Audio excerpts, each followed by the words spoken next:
বিয়ের পর আমি আমার স্বামীর সাথে সৌদি আরব চলে গেলাম। কারণ আমার স্বামী সেখানে একজন প্রবাসী ছিলেন। সেখানে আমার স্বামী চাকরি করতেন। সেখানে প্রথম কয়েক মাস আমার ভালোই কেটেছিল, কিন্তু কয়েক মাস যাওয়ার পর আমার স্বামীর এক বন্ধুর সাথে আমাকে পরিচয় করিয়ে দিল। আমার স্বামীর বন্ধু আমার সাথে পরিচয় হওয়ার পর থেকেই আমার সাথে গল্প করতে চাইত। বিভিন্ন সময় কারণে আমাকে ফোন দিত। আমিও আমার স্বামীর বন্ধুকে অনেক ভালো মানুষ মনে করেছিলাম, কারণ আমার স্বামী তার অনেক প্রশংসা করত। একদিন আমার স্বামী তার কাছে ডিউটিরত অবস্থায় ছিল। হঠাৎ কিসের যেন প্রয়োজনে আমাদের বাসায় আমার স্বামীর বন্ধু এল। আমি তাকে সম্মান করে গেস্ট রুমে বসতে দিলাম। কিন্তু কিছুক্ষণ পর যা হলো বন্ধুরা বাকিটা গল্পেই বলছি। আশা করি বন্ধুরা তোমরা আমার পুরো গল্পটি মনোযোগ সহকারে শুনবে। নিচে অনেক মজা পাবে। তাহলে চলো বন্ধুরা, আর কথা না বাড়িয়ে মূল গল্পে চলে যায়। বন্ধুরা, আমার নাম পৌলমী। আমি কলকাতার একজন সাধারণ মেয়ে। ছোটবেলা থেকেই আমার স্বপ্ন ছিল ভালোভাবে পড়াশোনা করে নিজের পায়ে দাঁড়ানো এবং পৃথিবীকে ঘুরে দেখা। মধ্যবিত্ত পরিবারে বড় হওয়ায় আমার স্বপ্নের পরিধি হয়তো একটু বেশিই ছিল। আমি সবসময় চাইতাম এমন এক জীবন যেখানে কোনো সীমাবদ্ধতা থাকবে না, থাকবে শুধু অফুরন্ত স্বাধীনতা আর নতুন কিছু আবিষ্কারের আনন্দ। পড়াশোনা শেষ করার পর যখন বিশ্ববিদ্যালয়ের সর্বোচ্চ ডিগ্রিটা হাতে পেলাম, তখন মনে হয়েছিল আমার স্বপ্নের পথে প্রথম ধাপটা পার করে ফেলেছি। আমার পরিবার, বিশেষ করে আমার বাবা মা, আমার সাফল্যে অত্যন্ত আনন্দিত ছিলেন। তারা বিশ্বাস করতেন আমি জীবনে বড় কিছু করব। পড়াশোনা শেষ হওয়ার কয়েক মাসের মধ্যেই আমার জন্য বিয়ের প্রস্তাব আসতে শুরু করে।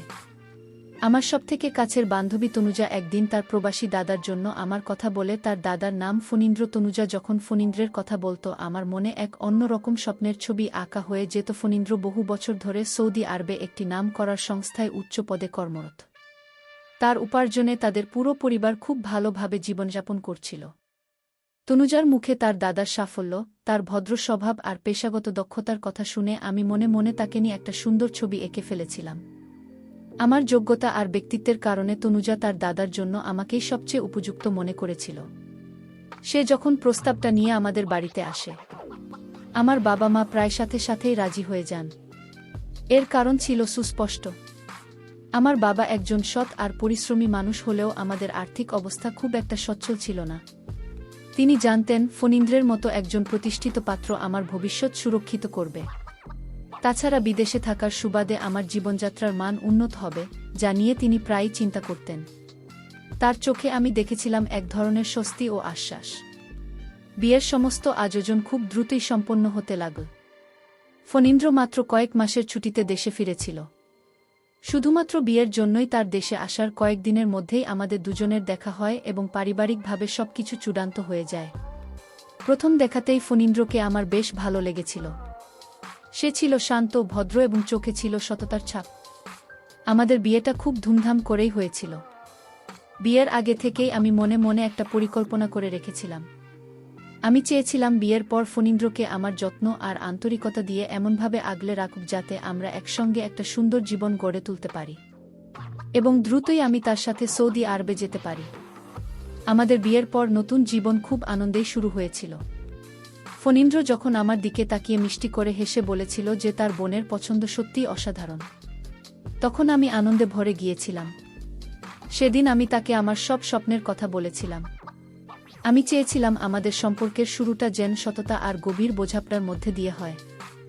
আমার মূল লক্ষ্য ছিল যত তাড়াতাড়ি সম্ভব সৌদি আরবে পাড়ি জমানো, কারণ বিদেশে জীবন কাটানোর স্বপ্নটা আমার বহুদিনের পুরনো। ফণীন্দ্রের সাথে আমার নতুন জীবন খুব সুন্দরভাবে শুরু হয়েছিল। শ্বশুরবাড়ির সবাই, বিশেষ করে আমার শাশুড়ি মা, আমাকে মেয়ের মতোই ভালোবাসতেন।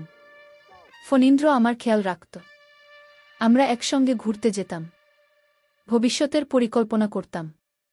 কিন্তু দেখতে দেখতে ফণীন্দ্রের ছুটির দিনগুলো ফুরিয়ে আসতে লাগল। তার ফিরে যাওয়ার দিন যত ঘনিয়ে আসছিল, আমার মনের ভেতর অস্থিরতা ততই বাড়ছিল। আমি কিছুতেই একা থাকার কথা ভাবতে পারছিলাম না। আমার মনে হচ্ছিল ফণীন্দ্র চলে গেলে আমার স্বপ্নগুলো হয়তো অধরাই থেকে যাবে। প্রতি রাতে আমি ফণীন্দ্রকে বলতাম আমার ইচ্ছার কথা। আমি তাকে বোঝানোর চেষ্টা করতাম যে আমি তাকে ছাড়া একা থাকতে পারব না এবং তাকে ছাড়া আমার জীবনটা অসম্পূর্ণ মনে হবে। আমি তাকে বলতাম তুমি যেখানে থাকবে আমিও সেখানেই থাকতে চাই। তোমার সুখ দুঃখের সঙ্গী হতে চাই। আমার কথাগুলো শুনে ফণীন্দ্র প্রথমে কিছুটা অবাক হয়েছিল। সে আমাকে বোঝানোর চেষ্টা করেছিল যে এটা এত সহজ নয়। বিদেশের জীবনযাত্রার সাথে মানিয়ে নেওয়া এবং সেখানকার নিয়মকানুন মেনে চলা বেশ কঠিন। কিন্তু আমি তার কোনো কথাই শুনতে রাজি ছিলাম না। আমার জেদের কাছে ফণীন্দ্রকে হার মানতেই হতো। কিন্তু আসল বাধা হয়ে দাঁড়ালেন আমার শাশুড়ি। তিনি কোনোভাবেই রাজি ছিলেন না যে আমি ফণীন্দ্রের সাথে বিদেশে গিয়ে থাকি। তিনি আমাকে বোঝালেন যে ফণীন্দ্র সেখানে সারাদিন কাজে ব্যস্ত থাকবে, আর আমি একা একা ফ্ল্যাটে কি করব? তাছাড়া অচেনা অজানা দেশে একজন মেয়ের একা থাকা নিরাপদ নয়। তিনি বারবার বলছিলেন, আমরা তো সবাই আছি তোমার সাথে, তোমার কোনো অসুবিধা হবে না। তার কঠোর গলার স্বর শুনে আমি বুঝতে পারছিলাম যে এই দেওয়াল টপকানো আমার জন্য খুব কঠিন হবে। কিন্তু আমি মনে মনে প্রতিজ্ঞা করেছিলাম যেভাবেই হোক আমি ফণীন্দ্রকে রাজি করি এই ছাড়ব। আমার শাশুড়ির কঠোর মনোভাব দেখে আমি বুঝতে পারছিলাম যে সরাসরি কথা বলে কোনো লাভ হবে না। তাই আমি অন্য পথ অবলম্বন করার সিদ্ধান্ত নিলাম। আমি ফণীন্দ্রের উপর আমার সমস্ত মনোযোগ এবং যত্ন কেন্দ্রীভূত করলাম। আমি তার পছন্দের খাবার রান্না করতাম, তার প্রতিটি ছোট ছোট বিষয় খেয়াল রাখতাম এবং তাকে বোঝানোর চেষ্টা করতাম যে আমাদের একসাথে থাকাটা কতটা জরুরি। আমি তাকে প্রায় বলতাম, নতুন জীবনে এসে আমি তোমাকে ছাড়া এক মুহূর্ত ভাবতে পারি না। তুমি চলে গেলে আমি খুব একা হয়ে যাব। আমার আবেগঘন কথায় ফণীন্দ্রের মন ধীরে ধীরে নরম হতে শুরু করেছিল। সে আমার কষ্টটা বুঝতে পারছিল। আমি আমার শাশুড়ির সাথে তর্ক করা পুরোপুরি বন্ধ করে দিয়েছিলাম। তার পরিবর্তে আমি তার সেবা যত্ন আরও বাড়িয়ে দিলাম। আমি চাইছিলাম তিনি যেন বুঝতে পারেন যে আমি এই পরিবারের একজন দায়িত্বশীল সদস্য এবং তার ছেলের ভালো মন্দ আমার কাছে কতটা গুরুত্বপূর্ণ। কিন্তু আমার মনের গভীরে ছিল সৌদি আরব যাওয়ার প্রবল আকাঙ্ক্ষা। আমার কাছে এই বিয়েটা ছিল আমার স্বপ্ন পূরণের সুযোগ। আমি জানতাম যদি এই সুযোগ হাতছাড়া হয়ে যায় তাহলে হয়তো আর কোনো দিনও আমি আমার লক্ষ্যে পৌঁছাতে পারব না। তাই আমি আমার চেষ্টার কোনো কমতি রাখিনি। ফণীন্দ্রের সৌদি ফিরে যাওয়ার আর মাত্র 10 দিন বাকি ছিল। এই 10 দিনে আমি আমার আন্তরিকতা আর কৌশলের এক মিশ্রণ ঘটিয়েছিলাম। আমি ফণীন্দ্রকে এমন এক স্বপ্নের জগতে নিয়ে গিয়েছিলাম যেখানে সে আমাকে ছাড়া তার ভবিষ্যৎ কল্পনা করতে পারছিল না। সে এখন নিজেই তার মাকে না জানিয়ে আমাকে সাথে নিয়ে যাওয়ার জন্য পরিকল্পনা করতে শুরু করেছিল। আমি দেখেছিলাম তার চোখে আমার জন্য এক গভীর টান তৈরি হয়েছে, যা আমার পরিকল্পনাকে আরও সহজ করে দিয়েছিল। সে বুঝতে পারছিল যে আমাকে একা রেখে গেলে আমি মানসিকভাবে ভেঙে পড়ব। যেদিন আমাদের রওনা হওয়ার কথা সেদিন সকালে ফণীন্দ্র তার মাকে জানায় যে সে আমাকেও সাথে নিয়ে যাচ্ছে। এই খবরটা শুনে আমার শাশুড়ির মাথায় যেন আকাশ ভেঙে পড়ল। তিনি অত্যন্ত রেগে গিয়ে আমার দিকে তাকিয়ে বললেন, তুমি খুব চালাক মেয়ে, আমার সরল ছেলেকে কৌশলে নিজের পরিকল্পনা জড়িয়ে ফেলেছ। তিনি আরও অনেক কথাই বলছিলেন, কিন্তু আমি তার কোনো কথায় কান্না দিয়ে সোজা আমার ঘরে গিয়ে জিনিসপত্র গোছাতে শুরু করে দিয়েছিলাম। কারণ আমি জানতাম এখন আর পেছনে ফিরে তাকানোর কোনো সুযোগ নেই। আমার বান্ধবী তনুজা যে বিয়ের প্রস্তাব এনেছিল সেও আমার এই সিদ্ধান্তে খুব কষ্ট পেয়েছিল। সে আমার সাথে কথা বলা বন্ধ করে দেয়। তার মতে আমি বিয়ের পর পুরোপুরি বদলে গেছি এবং শুধুমাত্র নিজের স্বার্থের কথাই ভাবছি। তার অভিযোগের হয়তো কিছুটা সত্যতা ছিল, কিন্তু সেই মুহূর্তে আমার কাছে আমার স্বপ্নের থেকে বড় আর কিছুই ছিল না। আমি ভাবছিলাম একবার যখন আমি নতুন জীবনে অভ্যস্ত হয়ে যাব তখন সবাইকে ঠিকই বুঝিয়ে বলতে পারব। কিন্তু এখন এসব নিয়ে ভাবার মতো সময় আমার হাতে ছিল না। ফণীন্দ্র তার মাকে বোঝানোর অনেক চেষ্টা করছিল। আমি ঘরের বাইরে থেকে তাদের কথা শুনতে পাচ্ছিলাম। আমার শাশুড়ি ফণীন্দ্রকে বলছিলেন, তুই তো জানিস সেখানকার পরিস্থিতি কেমন। তোর স্ত্রী অল্প বয়সী, তুই ওকে সব সময় পাশে থেকে সামলাতে পারবি তো? আমি চাই না কোনো সমস্যা হোক। তার কথায় ছিল এক ধরনের আশঙ্কা। তিনি হয়তো বিদেশের জীবনযাত্রা এবং সেখানকার সামাজিক পরিবেশ নিয়ে চিন্তিত ছিলেন। কিন্তু ফণীন্দ্র তার মাকে আশ্বাস দিচ্ছিল যে সে আমার সব দায়িত্ব নেবে এবং কোনো সমস্যা হতে দেবে না। তাদের কথা শুনে আমার মনে কিছুটা দ্বিধা তৈরি হয়েছিল। শাশুড়ি মা ঠিক কিসের ভয় পাচ্ছেন তা আমি পুরোপুরি বুঝতে পারছিলাম না। তিনি বারবার কিছু নিয়মকানুনের কথা বলছিলেন যা আমার অজানা ছিল। ফণীন্দ্র তার মাকে বলছিল যে প্রয়োজন পড়লে সে আমাকে দেশে ফেরত পাঠিয়ে দেবে। এই কথাটা শুনে আমার বুকের ভেতরটা কেঁপে উঠেছিল। আমি কোনোভাবেই ফিরে আসতে চাইনি। আমি সিদ্ধান্ত নিয়েছিলাম একবার যখন আমি সেখানে পৌঁছে যাব তখন এমন পরিস্থিতি তৈরি করব যাতে ফিরে আসার কোনো প্রশ্নই না ওঠে। শেষ মুহূর্তে আর কোনো ঝামেলা না করে আমি চুপচাপ সবকিছু মেনে নিলাম। আমাদের ফ্লাইট ছিল সন্ধ্যায়। বাড়ি থেকে বের হওয়ার সময় আমার শাশুড়ি আমার সাথে একটিও কথা বলেননি। তার মুখে ছিল এক রাশ অভিমান আর কষ্ট। আমি তার পা ছুঁয়ে সালাম করতে গেলে তিনি মুখ ঘুরিয়ে নেন। তার এই ব্যবহার আমার মনে গভীরভাবে আঘাত করেছিল, কিন্তু আমি আমার স্বপ্নের কাছে হার মানতে রাজি ছিলাম না। আমি ফণীন্দ্রের হাত ধরে এক নতুন জীবনের উদ্দেশ্যে এয়ারপোর্টের দিকে রওনা হলাম। সৌদি আরবে পৌঁছে আমার মন আনন্দে ভরে গেল। বিমানবন্দর থেকে ফণীন্দ্রের অ্যাপার্টমেন্টে যাওয়ার পথে আমি অবাক হয়ে চারপাশের আধুনিক স্থাপত্য ও পরিচ্ছন্ন রাস্তাঘাট দেখছিলাম।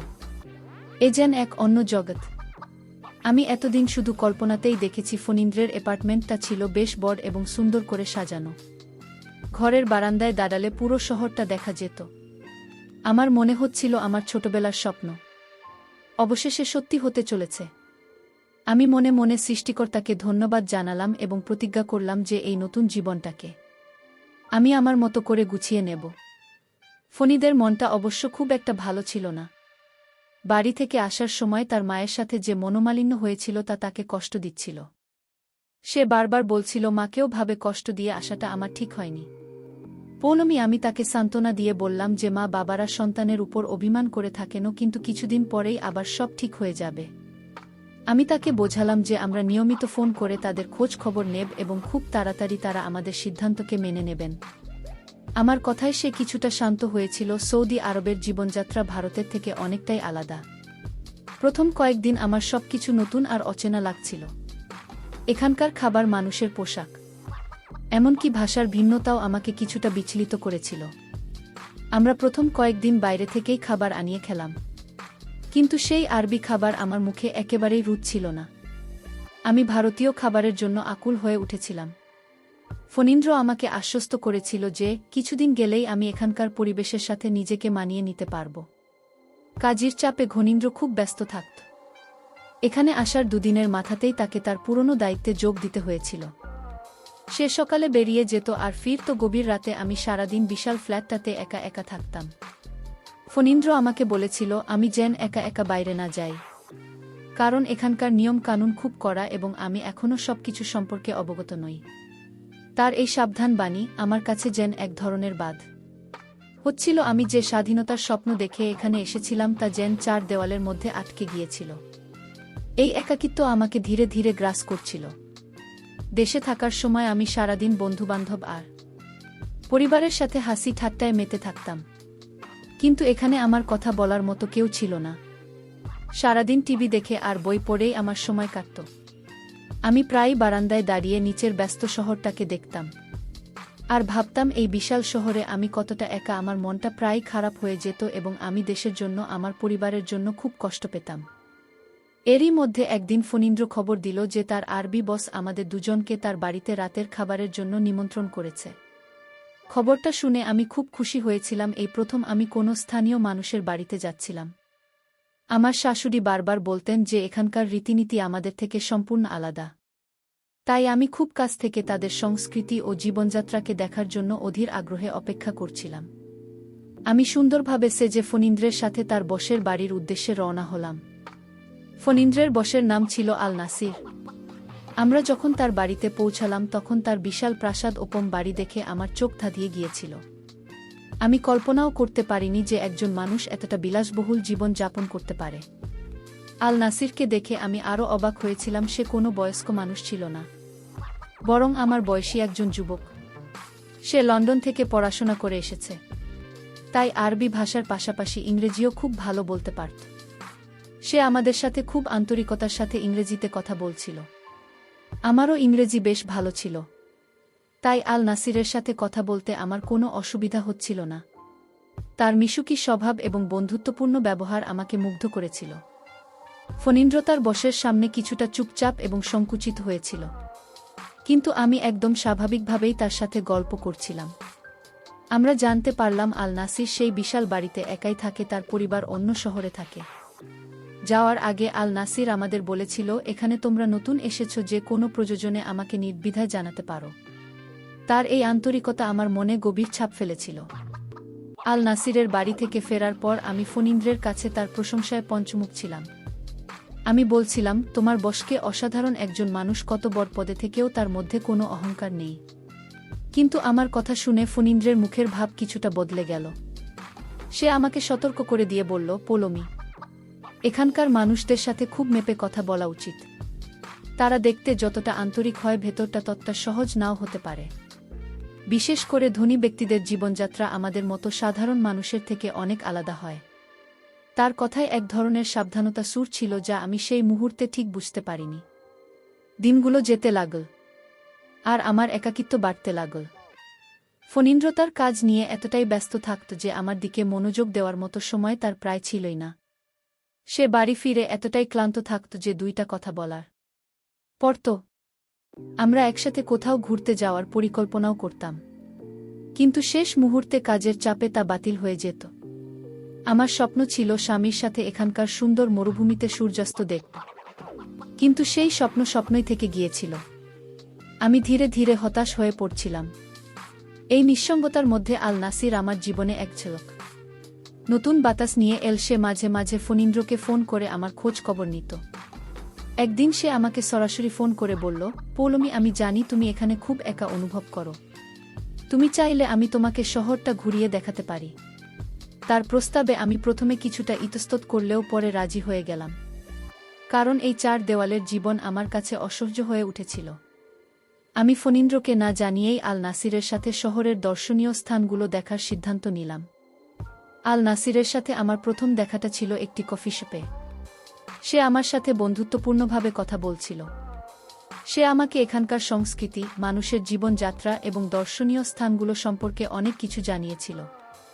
তার সঙ্গ আমার ভালো লাগতে শুরু করেছিল। সে একজন মনোযোগী শ্রোতা। আমি আমার মনের সব জমানো কথা, একাকিত্বের কষ্ট, আমার স্বপ্ন সবকিছুই তার সাথে ভাগ করে নিতাম। সে মনোযোগ দিয়ে আমার কথা শুনত এবং আমাকে প্রেরণা দিত। এরপর থেকে আল নাসির প্রায়ই আমার সাথে দেখা করত। সে আমাকে শহরের সুন্দর জায়গাগুলোতে নিয়ে যেত, নামকরা রেস্তোরাঁও খাওয়াতো এবং মাঝে মাঝে ছোট ছোট উপহার দিয়ে আনন্দ দিত। তার সহৃদয়তা এবং মনোযোগ আমাকে আকর্ষণ করছিল। ধীরে ধীরে আমি তার প্রতি বন্ধুত্বপূর্ণ টান অনুভব করতে শুরু করলাম। ফণীন্দ্রের সাথে আমার সম্পর্কের শূন্যতা যেন ধীরে ধীরে পূরণ হতে শুরু করল। আমাদের সম্পর্ক ধীরে ধীরে আরও গভীর বন্ধুত্বের রূপ নিতে শুরু করল।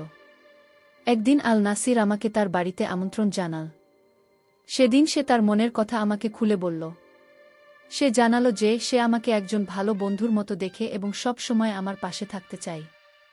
তার কথা শুনে আমি কিছুটা অবাক হলেও বুঝতে পারলাম যে সে আন্তরিকভাবে সাহায্য করতে চায়। একদিকে ছিল আমার স্বামী, আমার সংসার, আর অন্যদিকে ছিল আল নাসিরের সহৃদয়তা এবং বন্ধুত্বপূর্ণ মনোভাব। আমি এক কঠিন মানসিক অবস্থার মুখোমুখি দাঁড়িয়েছিলাম। সেই রাতে আমি অনেক ভেবেছিলাম ফণীন্দ্র আমাকে ভালোবাসত, কিন্তু তার কাছে আমার জন্য সময়ের অভাব ছিল। অন্যদিকে আল নাসির প্রায়শই খোঁজ নিত, আমার মনকে স্বস্তি দিত। তার সঙ্গে সময় কাটালে আমার একাকিত্ব কিছুটা হলেও কমে যেত। তো আমি ভাবলাম, যদি আল নাসিরের কাছ থেকে কিছু সমর্থন পাই হয়তো একাকিত্ব কমে যাবে। এই চিন্তায় আমার মনের দ্বন্দ্ব আরও জটিল হয়ে উঠল। আমি শেষ পর্যন্ত আল নাসিরের বন্ধুত্বকে গ্রহণ করলাম। আমরা গোপনে দেখা করতে শুরু করলাম, তবে সেটা কেবল গল্প, আড্ডা আর শহর ঘুরে দেখা পর্যন্তই সীমাবদ্ধ ছিল। আমার স্বামীর কাছে এক ভিন্ন জীবন যাপন করছিলাম। আমি জানতাম সংসার ভেঙে ফেলার মতো কিছু আমি কখনোই করব না। আমার সিদ্ধান্ত আমাকে দ্বন্দ্বে ফেলেছিল। একদিকে দায়িত্ব, অন্যদিকে ব্যক্তিগত সুখের আকাঙ্ক্ষা। আমি বুঝতে পারলাম এই অভিজ্ঞতা আমাকে শিক্ষা দিচ্ছে কিভাবে সম্পর্কের শূন্যতা, কথোপকথন ও বোঝাপড়ার মাধ্যমে ফোন করতে হয় আল নাসিরের সাথে। আমার সম্পর্ক যত গভীর হচ্ছিল, ফণীন্দ্রের সাথে আমার দূরত্ব ততই বাড়ছিল। আমি তার সাথে প্রায় ছোট ছোট বিষয় নিয়ে তর্ক করতাম। আমি চাইতাম সে যেন আমার উপর বিরক্ত হয়ে নিজেই আমাকে ছেড়ে দেয়। ফণীন্দ্র আমার এই পরিবর্তনের কারণ বুঝতে পারছিল না। সে আমাকে বারবার জিজ্ঞেস করত, পৌলমী, তোমার কি হয়েছে? তুমি এমন করছো কেন? আমি তার কোনো প্রশ্নেরই সঠিক উত্তর দিতাম না, বরং উল্টে তাকে দোষারোপ করতাম যে সে আমাকে সময় দেয় না, আমার যত্ন নেয় না। আমার আচরণে সে খুব কষ্ট পেত, যা আমি দেখেও না দেখার ভান করতাম। একদিন ফণীন্দ্র আমাকে জানাল যে তার মায়ের শরীর হঠাৎ খুব খারাপ হয়ে গেছে এবং তাকে দেখাশোনা করার জন্য বাড়িতে কেউ নেই। তাই সে চায় আমি যেন কয়েকদিনের জন্য দেশে ফিরে যাই এবং শাশুড়ির সেবা যত্ন করি। তার কথা শুনে আমার মাথায় যেন বাজ পড়ল। আমি কোনো অবস্থাতেই দেশে ফিরে যেতে চাইনি। এখানে আমার নতুন জীবনের সূচনা হয়েছে। আর এখন আমি সবকিছু ছেড়ে ফিরে যাব। আমি বুঝতে পারছিলাম এটা হয়তো আমাকে এখান থেকে সরানোর একটা কৌশল। আমি ফণীন্দ্রকে স্পষ্ট করে বলে দিলাম যে আমি এখন দেশে ফিরে যেতে পারব না। আমি তাকে বললাম, আমি তোমাকে একা ফেলে রেখে কিভাবে যাব? তোমার মায়ের জন্য অন্য কোনো ব্যবস্থা করা যায় না? আমার এই উত্তরে ফণীন্দ্র খুব অবাক হয়েছিল। সে হয়তো আশা করেছিল যে আমি মায়ের অসুস্থতার খবর শুনে সাথে সাথে রাজি হয়ে যাব। আমার প্রত্যাখ্যান তার মনে সন্দেহের বীজ বনে দিল। সে আমার দিকে একটা অদ্ভুত দৃষ্টিতে তাকিয়েছিল, যেন সে আমাকে নতুন করে চিনার চেষ্টা করছে। এই ঘটনা নিয়ে আমাদের মধ্যে প্রচণ্ড ঝগড়া হয়। ফণীন্দ্র আমার উপর খুব রেগে গিয়েছিল। সে আমাকে বলেছিল, আমি ভাবতেও পারিনি তুমি এতটা স্বার্থপর হতে পারো। আমার মা অসুস্থ আর তুমি নিজের সুখের কথা ভাবছ। তার কথাগুলো আমার বুকে তীরের মতো বিঁধেছিল। কিন্তু আমি আমার সিদ্ধান্তে অটল ছিলাম। আমি জানতাম একবার দেশে ফিরে গেলে আমার পক্ষে আর এখানে ফিরে আসা সম্ভব হবে না। আল নাসিরকে ছাড়া থাকার কথা আমি ভাবতেও পারছিলাম না। আমি সাথে সাথেই আল নাসিরকে ফোন করে পুরো ঘটনাটা জানালাম। আমি তাকে বললাম যে ফণীন্দ্র আমাকে দেশে ফেরত পাঠাতে চাইছে। আমার কথা শুনে আল নাসির আমাকে আশ্বাস দিয়ে বলল, তুমি কোনো চিন্তা করো না পৌলমি, যদি তুমি এখানে থাকতে চাও তাহলে আমি তোমার পাশে থাকব এবং তোমার একা হতে দেব না। আল নাসিরের মুখ থেকে এ কথা শোনার জন্যই হয়তো আমি অপেক্ষা করছিলাম। আমার মনে হলো আমার সামনে এক নতুন দরজা খুলে গেছে। আল নাসিরের মতো একজন প্রভাবশালী ব্যক্তির সমর্থন পেয়ে আমার সাহস আরও বেড়ে গেল। আমি ঠিক করলাম, আমি ফণীন্দ্রকে ডিভোর্স দিয়ে আমার জীবনটা নতুন করে শুরু করব। আমার কাছে তখন সম্পর্ক বিশ্বাস বা ভালোবাসার থেকে বড় হয়ে উঠেছিল ব্যক্তিগত সুখ আর বিলাসী জীবন। আমি এতটাই অন্ধ হয়ে গিয়েছিলাম যে আমি ঠিক ভুলের মধ্যে পার্থক্য করার ক্ষমতাও হারিয়ে ফেলেছিলাম। আমি শুধু আমার নিজের ইচ্ছার কথাই ভাবছিলাম। আমি আমার জিনিসপত্র গোছাতে শুরু করলাম। ফণীন্দ্র যখন আমাকে আবার দেশে যাওয়ার জন্য চাপ দিতে লাগল, তখন আমি শান্তভাবে তাকে বললাম, আমি তোমার সাথে আর থাকতে চাই না। তুমি আমাকে ডিভোর্স দিয়ে দাও। আমি আমার বাকি জীবনটা এখানেই কাটাতে চাই। আমার কথা শুনে ফণীন্দ্র প্রথমে কিছুক্ষণ স্তব্ধ হয়ে আমার মুখের দিকে তাকিয়ে রইল। তার চোখে ছিল একরাশ অবিশ্বাস আর গভীর যন্ত্রণা। সে হয়তো কল্পনাও করতে পারেনি যে আমি তাকে ছেড়ে যাওয়ার কথা বলতে পারি। কিছুক্ষণ চুপ করে থাকার পর সে একটা দীর্ঘশ্বাস ফেলে বলল, তুমি যদি এটাই চাও তাহলে তাই হবে। সে কোনো তর্ক করল না, আমাকে আটকানোর চেষ্টাও করল না। সে ডিভোর্সের কাগজপত্র সই করে আমাকে তার জীবন থেকে মুক্তি দিল। আমার বিশ্বাস হচ্ছিল না যে সে এত সহজে আমাকে ডিভোর্স দিয়ে দেবে। আমি ভেবেছিলাম সে হয়তো আমাকে আটকানোর জন্য অনেক চেষ্টা করবে, কিন্তু তার এই শান্ত প্রতিক্রিয়া আমাকে অবাক করল। আমি খুশি মনে তার কাছ থেকে ডিভোর্স নিয়ে আল নাসিরের বাড়ির দিকে রওনা হলাম।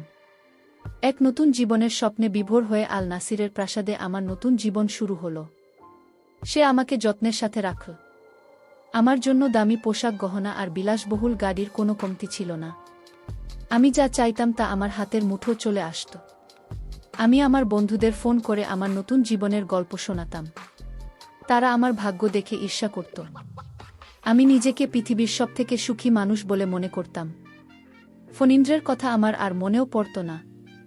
আমার মনে হতো আমি সঠিক সিদ্ধান্তই নিয়েছি। আল নাসিরের সাথে আমার দিনগুলো স্বপ্নের মতো কাটছিল। আমরা একসাথে দেশ বিদেশে ঘুরতে যেতাম, বড় বড় অনুষ্ঠানে অংশ নিতাম। তার বন্ধুরা আমাকে খুব সম্মান করত। আমি সেই জীবনের সাথে নিজেকে পুরোপুরি মানিয়ে নিয়েছিলাম। কিন্তু এই ঝলমলে জীবনের আড়ালে একটা অন্ধকার দিকও ছিল। আমি প্রথমে বুঝতে পারিনি আল নাসির আমাকে যত্ন করত, কিন্তু তার জীবনযাত্রায় কোনো শৃঙ্খলা ছিল না। সে প্রায় গভীর রাত পর্যন্ত বাইরে থাকত এবং আমার কোনো কাজেই বাধা দিত না। আমাদের একসাথে থাকার প্রায় 1 মাস কেটে গেছে। এই 1 মাসে ফণীন্দ্র একবারের জন্য আমার সাথে যোগাযোগ করার চেষ্টা করেনি। সে যেন আমার জীবন থেকে পুরোপুরি উধাও হয়ে গিয়েছিল। মাঝে মাঝে আমার তার জন্য খারাপ লাগত, কিন্তু পরক্ষণেই আমি আমার নতুন জীবনের আনন্দে সবকিছু ভুলে যেতাম। আমি ভাবতাম সে হয়তো তার মায়ের কাছে দেশে ফিরে গেছে এবং নতুন করে জীবন শুরু করেছে। তার জন্য আমার মনে কোনো বিদ্বেষ ছিল না, ছিল শুধু এক ধরনের উদাসীনতা। কিন্তু কিছুদিন পর থেকেই আমার জীবনের সমস্যা শুরু হতে লাগল। আমি প্রায় এক অজানা কারণে অসুস্থ হয়ে পড়তাম। আমার শরীরে তীব্র ব্যথা হতো এবং আমি খুব দুর্বল বোধ করতাম। আমি আল নাসিরকে আমার অসুস্থতার কথা জানালে সে আমাকে শহরের সবচেয়ে বড় ডাক্তারের কাছে নিয়ে যায়। ডাক্তার অনেকগুলো পরীক্ষা করার পর জানালেন যে আমার শরীরে এক ধরনের গুরুতর সংক্রমণ হয়েছে। এই খবরটা শুনে আমি খুব ভয় পেয়ে গেলাম। আমার অসুস্থতার কারণে আল নাসিরের আচরণেও পরিবর্তন আসতে শুরু করল। সে আগের মতো আমার যত্ন নিত না, আমার থেকে দূরে দূরে থাকত। আমি বুঝতে পারছিলাম সে আমাকে এড়িয়ে চলার চেষ্টা করছে। আমি যখন তাকে এর কারণ জিজ্ঞেস করতাম সে বলতো যে কাজের চাপে সে খুব ব্যস্ত। কিন্তু আমি তার চোখের মধ্যে এক ধরনের ভয় আর বিরক্তি দেখতে পেতাম। আমার মনে হতে লাগল আমি হয়তো তার জীবনে একটা বোঝা হয়ে গেছি। একদিন রাতে আল নাসির বাড়ি ফিরে আমাকে বলল যে সে আর আমাকে তার সাথে রাখতে পারবে না। তার কথা শুনে আমার পায়ের নিচের মাটি সরে গেল। আমি কাঁদো কাঁদো গলায় তাকে জিজ্ঞেস করলাম, কেন, আমি কি করেছি? আমি তোমাকে বিশ্বাস করেছিলাম। আল নাসির সে খুব নির্লিপ্তভাবে উত্তর দিল, আমার পরিবার আমাদের সম্পর্কের কথা জেনে গেছে। তারা কোনোভাবেই একজন ডিভোর্সি বিদেশি মেয়েকে তাদের বাড়ির সদস্য হিসেবে মেনে নেবে না। তাই আমাকে তোমাকে ছাড়তেই হবে। তার এই যুক্তি আমার কাছে অবিশ্বাস্য মনে হলো যে মানুষটা আমাকে একসময় ভরসা দিয়েছিল সে আজ পরিবারের দোহাই দিয়ে আমাকে ছেড়ে যেতে চাইছে। আমি তাকে অনেক অনুনয় বিনয় করলাম, তার সামনে কেঁদে ফেললাম, কিন্তু তার মন গড়ল না। সে খুব কঠোরভাবে আমাকে বলল, এটা তোমার সমস্যা, আমার নয়। এখন আমার জীবনে তোমার আর কোনো প্রয়োজন নেই। তুমি কাল সকালের মধ্যেই আমার বাড়ি থেকে চলে যাবে। সেই মুহূর্তে আমি বুঝতে পারলাম আল নাসির আমাকে কোনোদিনও সত্যিকারভাবে ভালোবাসেনি। সে শুধু আমার সাথে কিছু সময় কাটিয়েছিল, তার প্রয়োজন ফুরিয়ে গেছে। তাই সে আমাকে পরিত্যাগ করছে।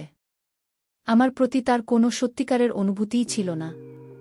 আমার চোখের সামনে আমার সব স্বপ্ন ভেঙে চুরমার হয়ে গেল। আমি বুঝতে পারলাম আমি কত বড় একটা ভুল করে ফেলেছি। আল নাসিরের কাছ থেকে প্রত্যাখ্যাত হয়ে আমি পুরোপুরি ভেঙে পড়েছিলাম। আমার মাথায় যেন আকাশ ভেঙে পড়ল। কোথায় যাব, কি করব কিছুই বুঝতে পারছিলাম না। এই অচেনা শহরে আমার পরিচিত বলতে কেউ ছিল না। আমার কাছে ছিল না পর্যাপ্ত অর্থ, না ছিল থাকার কোনো জায়গা। আমি সারা রাত ধরে কেঁদেছিলাম। পরদিন সকালে একরাশ লজ্জা আর অপমান নিয়ে আমি আল নাসিরের প্রাসাদ থেকে বেরিয়ে এলাম। আমার মনে হচ্ছিল আমার জীবনটা এখানেই শেষ হয়ে গেছে। ভাঙা হৃদয়ে কোনো উপায় না দেখে আমি ফণীন্দ্রের অ্যাপার্টমেন্টের দিকে রওনা হলাম। আমি জানতাম না সে এখনও এখানে আছে কিনা বা থাকলেও আমাকে সাহায্য করবে কিনা।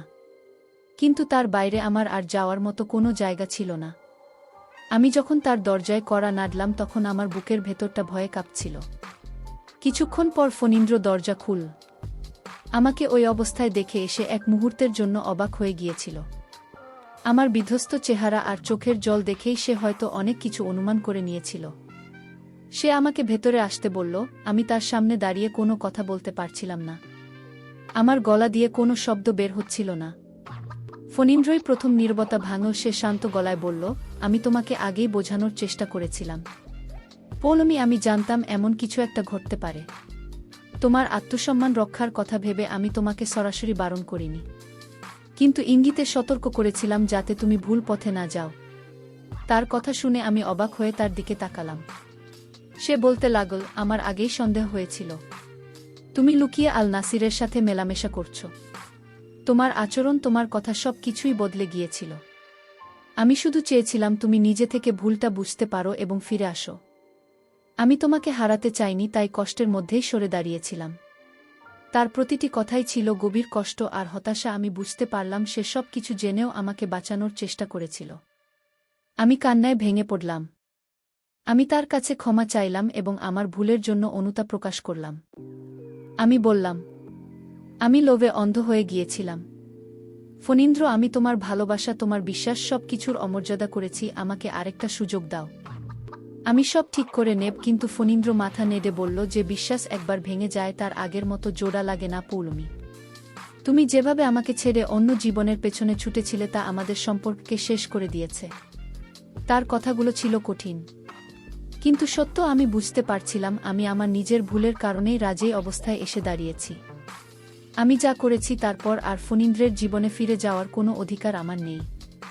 সে আমাকে তার অ্যাপার্টমেন্ট থেকে চলে যেতে বলল না, কিন্তু তার আচরণে স্পষ্ট বুঝিয়ে দিল যে আমাদের মধ্যে আর কিছুই অবশিষ্ট নেই। আমি সেই রাতে তার ফ্ল্যাটের সোফাতে শুয়ে থাকলাম।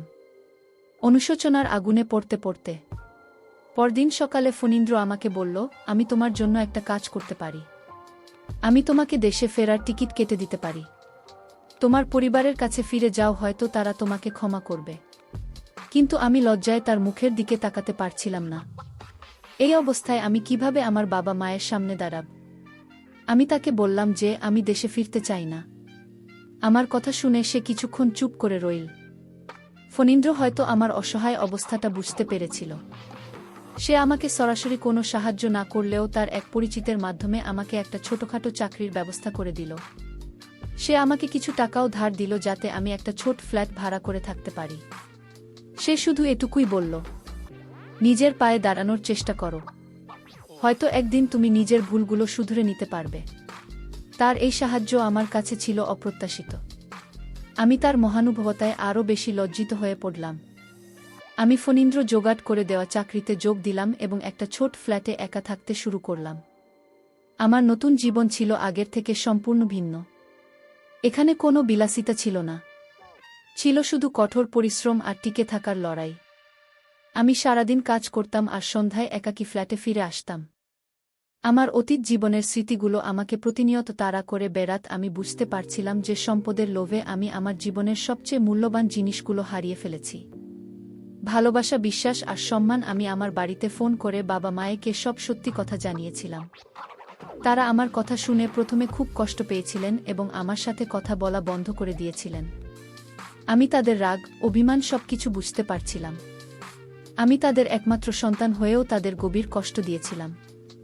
আমি প্রতিজ্ঞা করেছিলাম, আমি নিজেকে শুধরে নেব এবং একদিন তাদের যোগ্য সন্তান হয়েই দেশে ফিরব।